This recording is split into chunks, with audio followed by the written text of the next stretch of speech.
Hi friends, welcome to Vinmini kitchen. எல்லாருக்கும் வணக்கம். இன்றைக்கி சேமியா பாயசம் செய்ய போகிறோம்.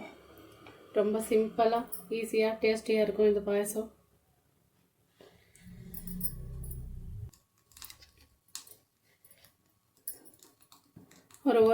ஒரு டீஸ்பூன் நெய் சேர்த்துக்கலாம். 1.5 டீஸ்பூன் ஆச்சுது.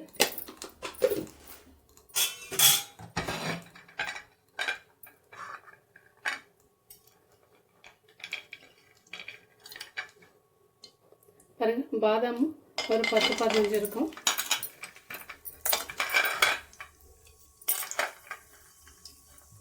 முந்திரி ஒரு 10 இருக்குது. இப்போ வறுத்துக்கலாம் பொன்னிறம் வர அளவுக்கு.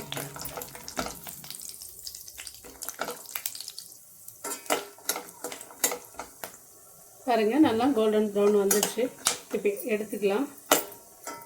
கேஸ் ஸ்லோ பண்ணிக்குவோம். நல்லா வறுபட்டுடுச்சு, வெடிக்குது பாதாம்.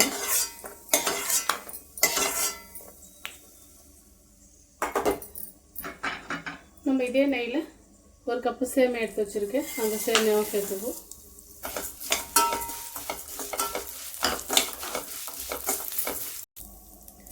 கேஸ் வந்து ஸ்லோவில் தான் இருக்குது, ஃபுல்லாக ஆன் பண்ணல, லோ ஃப்ளேமில் தான் இருக்குது ஃபுல்லாக. பாருங்கள், இந்த மாதிரி நெய்யில் வறுக்கும்போது நமக்கு சேமியா பாயசம் சூப்பராக இருக்கும் டேஸ்ட்டு. பாருங்கள், சேமியா கூட நல்லா கோல்டன் ப்ரௌன் வந்துடுச்சு. இந்த அளவுக்கு வந்ததுன்னா போதும். இப்போ வந்துட்டு இதிலே நம்ம பால் சேர்த்துக்கலாம்.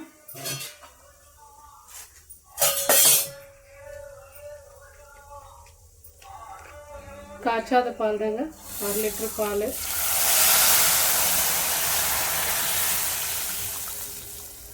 கேஸ் ஃபுல்லாக ஆன் பண்ணிக்கிறேன். இப்போது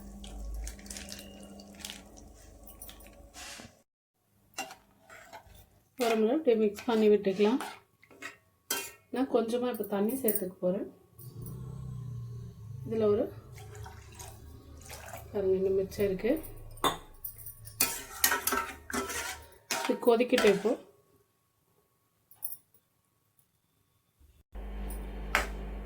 நம்ம அப்படியே ஒரு 2 நிமிஷத்துக்கு ஒரு முறை அப்படியே கலரி கொடுக்கணுங்க. இல்லைன்னா அடி பிடிச்சிரும் சேமியா. ஏன்னா நம்ம காய்ச்சாத பாலில் போட்டுருக்குறோம், அதனால தான்.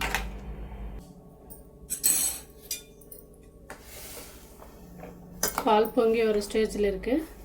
இப்போ கொஞ்சம் கேஸ் கவனமாக பார்த்து ஸ்லோ பண்ணிக்கலாம்.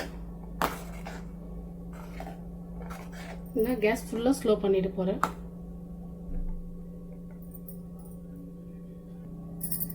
இப்போ மறுபடியும் கேஸ் ஆன் பண்ணிக்க போகிறேன் ஃபுல்லாக. ஏன்னா ரொம்ப ஸ்லோவாக இருந்ததுன்னா நமக்கு சேமியா குழஞ்சிடும், பால் சரியாக காய அந்த மாதிரி ஆகிடும்.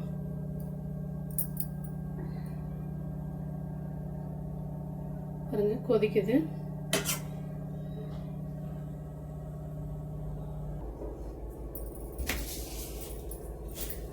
இப்போ நல்லா கொதிக்க ஆரம்பிச்சிடுச்சு.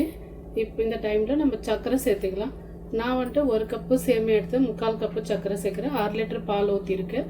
நீங்கள் வேணும்னா ஸ்வீட்டு கூட்டி குறைச்சிக்கலாம். எங்களுக்கு இந்த அளவுக்கு ஸ்வீட் போதுன்றதுனால நான் ஒரு 3/4 கப்பு சர்க்கரை மட்டும் சேர்த்துக்கிறேன். இல்லைன்னா இந்த வெல்லம் கூட சேர்த்துக்கலாம். நம்ம இன்னும் ஒரு 2 நிமிஷம் கொதிக்கிட்டோம்.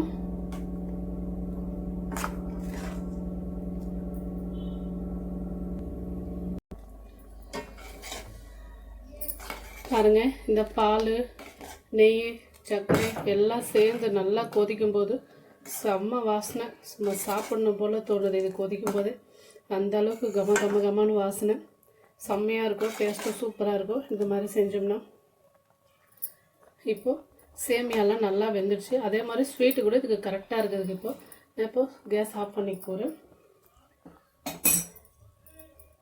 பாதாமும் முந்திரியும் வறுத்தது நான் வந்துட்டு கட் பண்ணி வச்சுருக்கேன். அப்படியே மேலாப்பில் அப்படியே தூவி விடுவோம். சூப்பராக இருக்கும் சாப்பிட்றதுக்கு. அதே மாதிரி இது குழந்தைங்களுக்கும் உடம்புக்கு ரொம்ப நல்லது. இந்த மாதிரி சாப்பிடும்போது நம்ம அப்படியே கொடுத்தோம்னா சாப்பிட மாட்டாங்க. அப்புறம் இதில் இன்னொரு ஸ்பெஷல் என்னன்னு பார்த்தீங்கன்னா அது சொல்கிறேன் இப்போது. அதே சமயம் வீட்டில் இருந்தது ஏலக்காய், ஒரு 3 ஏலக்காய் நசுக்கி வச்சுருக்கேன். அதுதான் இது. பாருங்கள், டூட்டி ஃப்ரூட்டி எடுத்து வச்சுருக்கேன். ஒரு 2-3 டீஸ்பூன் அளவுக்கு. இப்போ இதையும் சேர்த்துக்கலாம். அதில் இது பார்க்கவே செம்மையாக இருக்குது.